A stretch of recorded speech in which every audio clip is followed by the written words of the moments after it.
kaum muslimin. Hadirin jamaah yang sedang rahimahullah. Di hari yang penuh berkah ini, marilah kita sama-sama tingkatkan ketakwaan kita kepada Allah Subhanahu wa taala, yakni dengan sebenar-benar takwa. Takwa dalam arti menjalankan segala perintahnya dan juga menjauhi segala larangannya. Sebagai salah satu wujud upaya kita meningkatkan ketakwaan kita kepada Allah Subhanahu wa taala, tentu kita harus bisa memaksa diri kita untuk terus melakukan ibadah kepada Allah Subhanahu wa taala. Karena memang sejatinya tujuan daripada diciptakannya kita semua hanyalah untuk beribadah kepada Allah Subhanahu wa taala. Sebagaimana Allah Subhanahu wa taala berfirman, "Wa ma khalaqtul jinna wal insa illa liya'budun." Dan tidaklah aku ciptakan jin dan manusia melainkan hanya untuk beribadah kepadaku.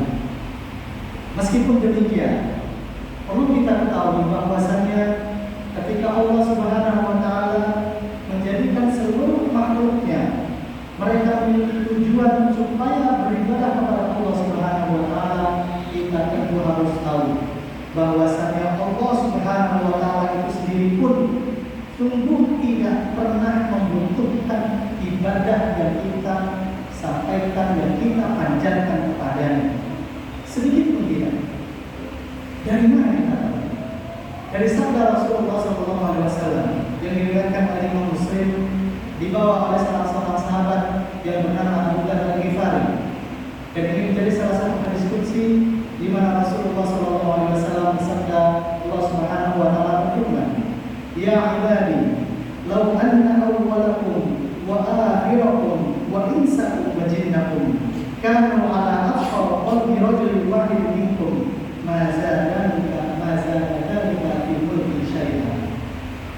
Wahai hamba-hambaku, jikalau seandainya orang-orang yang pertama di antara kalian dan orang-orang yang terakhir dari kalian, mereka semua dari kalangan manusia ataupun daripada kalangan jin, semua mereka berada pada satu hati yang paling bertakwa di antara kalian, tentu tidaklah hal tersebut akan menambah sedikit pun atas kerajaan atau kekuasaanku.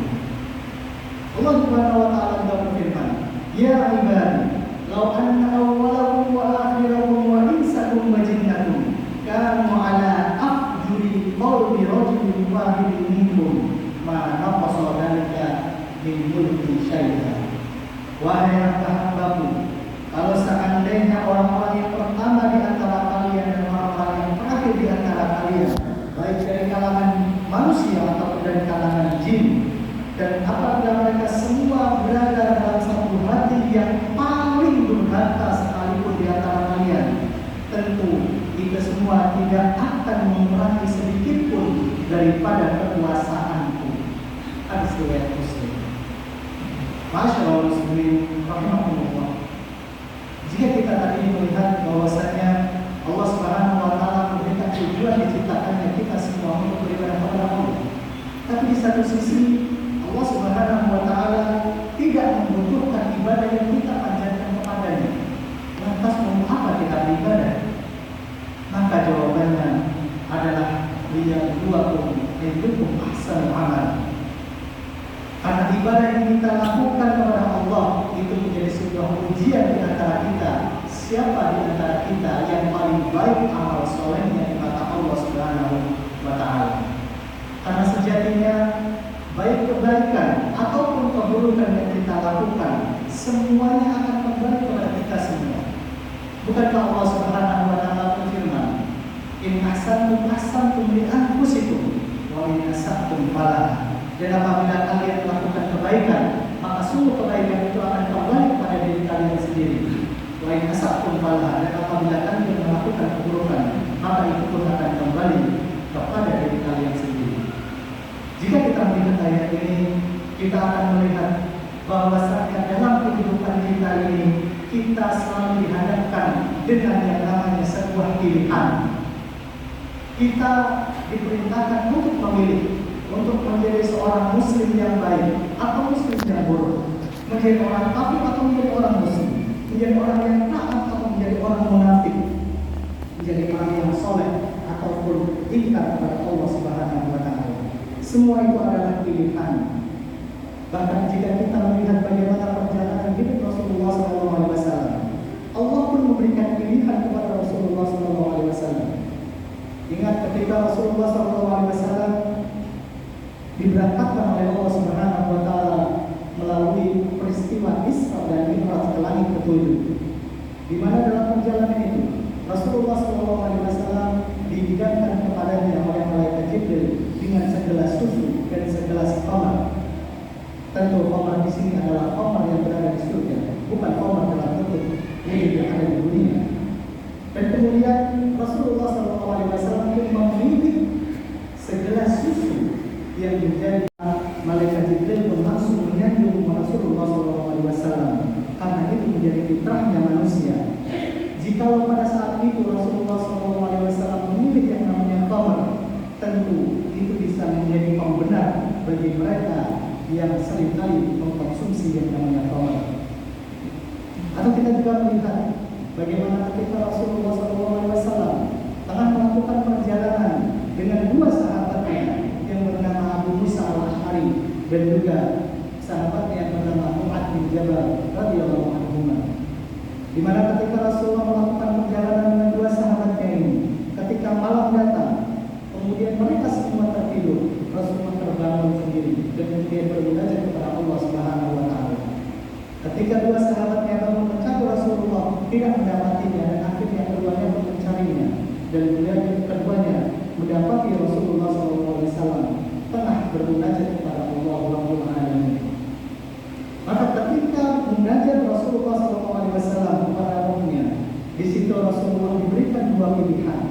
Yang pertama, apakah Rasulullah akan memilih setengah daripada umatnya yang akan masuk ke dalam surga, atau pilihan yang kedua, Rasulullah bisa memberi syafaat bagi umatnya.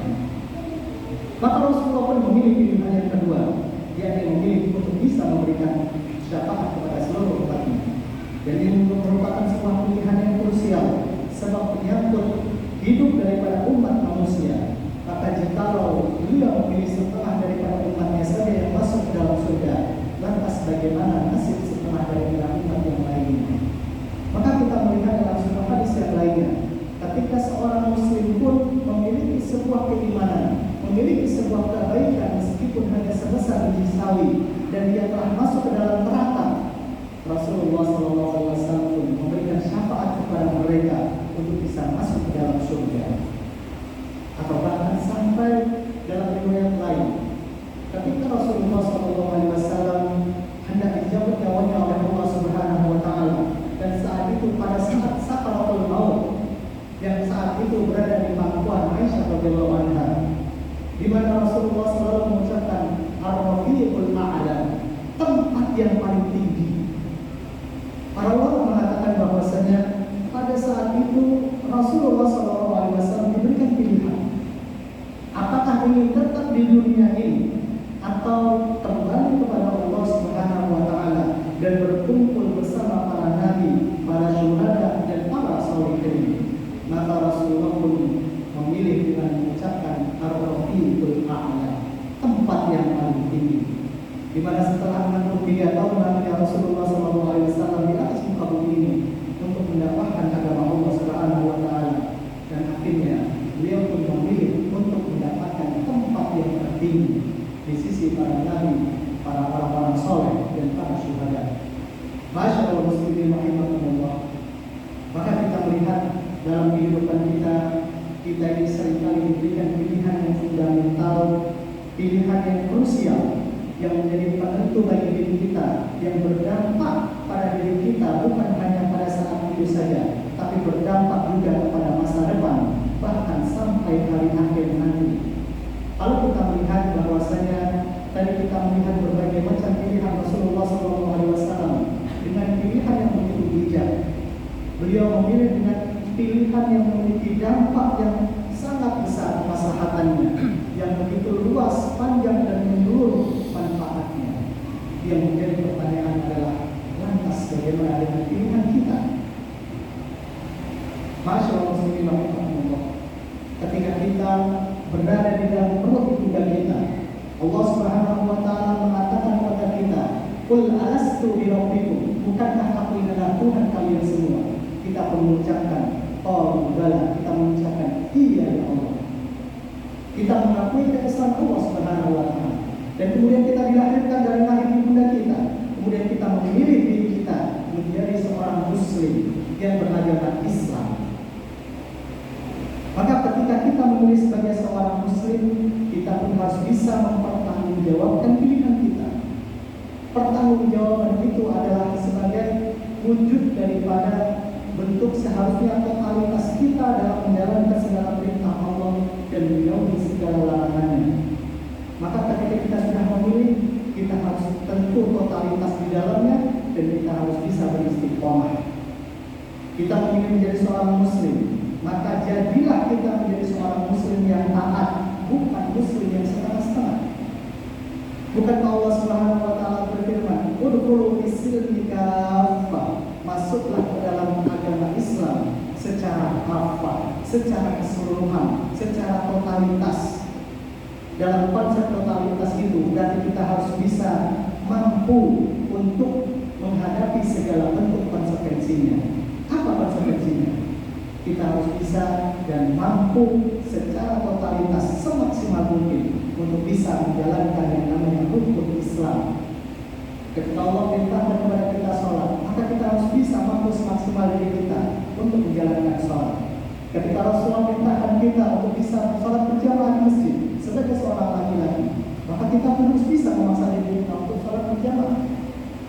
Ketika Allah memerintahkan kita untuk bisa berzakat, berpuasa, haji, dan lain sebagainya, kita harus bisa memaksimalkan diri kita, memaksa diri kita untuk bisa melakukan itu semua. Ketika kita mampu untuk bisa memaksa diri kita, semaksimal diri kita, ketika kemudian kita tidak mampu, maka disitulah Allah Subhanahu wa taala memberikan keringanan bagi diri kita. Kenapa? Karena konsep takwa adalah fattaqullah mastata'tum. Bertakwalah kepada Allah semampu kalian, semaksimal kalian. Maka jika kita sudah memaksa diri kita semaksimal mungkin untuk bisa melakukan kewajiban yang menjadi bagian kita sebagai seorang muslim, baik yang wajib ataupun yang sunnah, maka ketika kita mampu melakukan itu semua, barulah kita akan mendapatkan balasan reward dari Allah Subhanahu wa taala. Apa bentuk balasannya? Balasannya adalah sebagaimana disebutkan dalam firman Allah Subhanahu wa taala, "Innal ladzina qalu rabbuna Allah tsumma istaqamu fala khaufun 'alaihim wa la hum yahzanun. Ulaika ashabul jannati khalidina fiha jazaa'an bima kanu ya'malun." Sesungguhnya orang-orang yang mengatakan Tuhan kami adalah Allah, dan ini adalah wujud pengisahan Allah tanpa melakukan bentuk kesyirikan ataupun penyekutuan kepada Allah. Kemudian mereka beristiqomah di dalamnya, mempertahankan keimanannya, mempertahankan apa yang wajib dilakukannya sebagai seorang muslim. Fala khaufun 'alaihim wa la hum yahzanun. Maka tidak akan ada rasa takut, tidak ada rasa khawatir, tidak ada rasa sedih bagi mereka yang betul-betul melakukan itu. Mereka itulah para penghuni surga. Mereka itulah orang-orang yang akan menghuni surga Allah. Mereka akan khalidina fiha, kekal di dalamnya. Dan di sini perlu kita garis bawahi adalah jazaa'an bima kanu ya'malun. Itu semua adalah balasan atas apa yang telah mereka kerjakan. Kita beribadah kepada Allah di dunia ini, itu adalah untuk kebaikan diri kita sendiri. Karena kita semua akan mempertanggungjawabkan atas segala amal soleh yang kita lakukan di atas muka bumi ini. Semoga Allah Subhanahu wa taala senantiasa memberikan kita petunjuk hidayah dan taufiknya, sehingga kita mampu beristiqomah dalam menjalankan segala perintah dan juga menjauhi segala larangannya. Aku lupa lihat Astagfirullahaladzim wa lakum wa lisa'ilil muslimina wal muslimat kulli dzambin fastaghfiruhu innahu huwal ghafurur rahim.